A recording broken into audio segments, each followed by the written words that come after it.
और राजधानी दिल्ली के बाद आपको बताएं कि महाराष्ट्र में कोरोना के मामले अभी भी थमने का नाम नहीं ले रहे। इसी बीच राज्य में जनता कर्फ्यू की शुरुआत हो चुकी है। राज्य सरकार द्वारा लागू किए गए नए प्रतिबंध इस महीने के आखिर तक जारी रहेंगे। महाराष्ट्र इस समय कोरोना से सबसे अधिक प्रभावित राज्यों में से एक है। नए प्रतिबंधों को लागू करने का मकसद कोरोना संक्रमण को फैलने से रोकना है। सभी तरह की सार्वजनिक जगहें और गैर जरूरी सेवाएं इस दौरान बंद रहेंगी। जरूरी सेवाओं को खोलने की अनुमति राज्य सरकार ने दे दी है। वहीं बीएमसी ने बीमार और बूढ़े लोगों के लिए घरेलू मदद की अनुमति दी है। मुंबई शहर के सभी नागरिकों को मेरा आह्वान है कि आज हम कोरोना संक्रमण जैसे महाभयंकर युद्ध का सामना कर रहे हैं। यह युद्ध की शुरुआत है और हमें यह युद्ध जीतना है। आपको युद्ध की स्थिति में घर में रहने के लिए किसी के बताने की जरूरत नहीं होती है। आप खुद ही अपने घर में रहते हो। यदि हम सामाजिक और भौतिक दूरियां बनाए रखते हैं तो कोविड जीवित नहीं रह सकता और फैल नहीं सकता। यह तभी बढ़ता है जब हम इन नियमों को तोड़ते हैं। और हमारी सहयोगी सांतिया गोरा इस वक्त हमारे साथ जुड़े हैं ज्यादा अपडेट लेकर। सांतिया, सबसे पहले तो मैं आपसे जानना चाहूंगी कि आज से जनता कर्फ्यू लागू हो चुका है, क्या कुछ पाबंदियां हैं दर्शकों को वो भी बता दीजिए आप। देखिए, कल रात 8 बजे से श्वेता ये नई लॉकडाउन सरीकी परिस्थितियां राज्य भर में लागू कर दी गई थी। इसका मतलब ये था कि बिना किसी ज़रूरी काम के किसी को भी बाहर निकलने की इजाज़त नहीं होगी। अब ऐसे में कुछ एक्सेप्शंस भी दिए गए थे, कुछ चीज़ें अलाउ भी हुई हैं। जाहिर सी बात है कि मेडिकल सेवाओं से जुड़ी हुई सारी ज़रूरत की चीज़ें उनकी वो अलाउ हैं।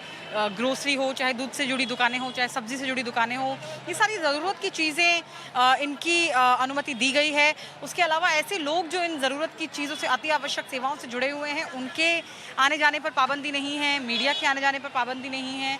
इसके अलावा कुछ छूट भी दी गई है, जैसे कि जो कि घरों में काम करते हैं लोग या जो नर्सिंग स्टाफ है जो कि बुज़ुर्गों का ध्यान रखते हैं, उन सब लोगों को काम पर जाने की अनुमति है। उसके अलावा आरबीआई से जुड़ी हुई जो भी शाखाएं हैं या जो भी संस्थाएं हैं, उन्हें काम करने की इजाज़त है। इस तरह से कुछ छूट दी गई है, कई चीज़ों पे पाबंदी लगाई गई है। और कल रात से महाराष्ट्र में ये कर्फ्यू की जैसी स्थिति लागू कर दी गई थी। लेकिन इसका कितना असर पड़ रहा है ज़मीन पर, उसके लिए श्वेता फ़िलहाल हम दादर मार्केट में मौजूद हैं। देखिए, यहाँ पर ये जो भीड़ आपको फ़िलहाल दिखाई दे रही है, ये आज से अभी से कुछ देर पहले और भी ज़्यादा थी। वैसे ये भी देख के आपको समझ में आ जाएगा कि लॉकडाउन जैसी कोई स्थिति, यानी कि जिस तरह से लोगों को कहा गया था कि सिर्फ़ और सिर्फ वही लोग बाहर निकले जो बहुत ज़रूरी काम से बाहर निकल रहे हैं, उन नियमों का पालन आपको यहाँ नहीं दिखेगा।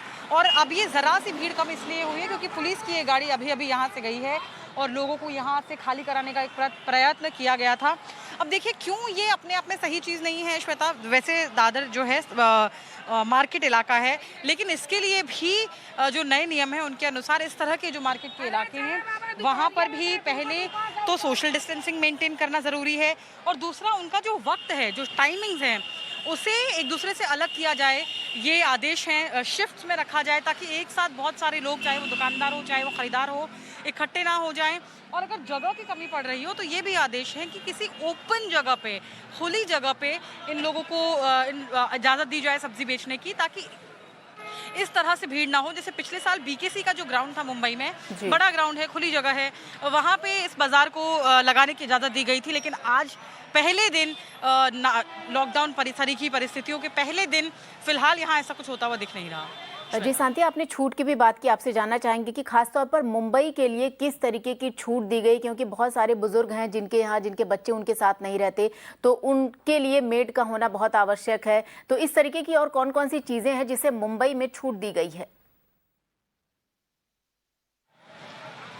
देखिए, बुजुर्गों का ध्यान रखने वाले जो मेडिकल स्टाफ है, नर्सिंग स्टाफ जिसे हम कहते हैं, वो घरों पे जो काम करने आते हैं, ड्राइवर हैं, खाना बनाने जो आते हैं, इस तरह का जो सपोर्टिंग स्टाफ है, इन्हें काम पर जाने की इजाज़त दी गई है। इसके अलावा मेडिकल इंश्योरेंस से जुड़े हुए जो दफ्तर हैं, उन्हें काम करते रहने की इजाज़त दी गई है। कोऑपरेटिव सेक्टर के जो दफ्तर हैं, उन्हें काम करने की इजाज़त दी गई है। इसके अलावा नॉन बैंकिंग जो बॉडीज़ हैं, उन्हें काम करने की इजाज़त है। जैसा कि मैंने इससे पहले भी कहा कि आरबीआई से जुड़ी हुई जो संस्थाएं हैं या सेबी से जुड़ी हुई जो काम करने वाले दफ्तर हैं, वहाँ पे उन दफ्तरों को खुला रहने की इजाज़त दी गई है। तो ये ज़रा कुछ छूटें दी गई हैं महाराष्ट्र सरकार की तरफ से इस बार के नए ब्रेक द चेन के ऑर्डर के तहत। श्वेता जी शांति, आपका बहुत बहुत शुक्रिया इन तमाम जानकारी के लिए।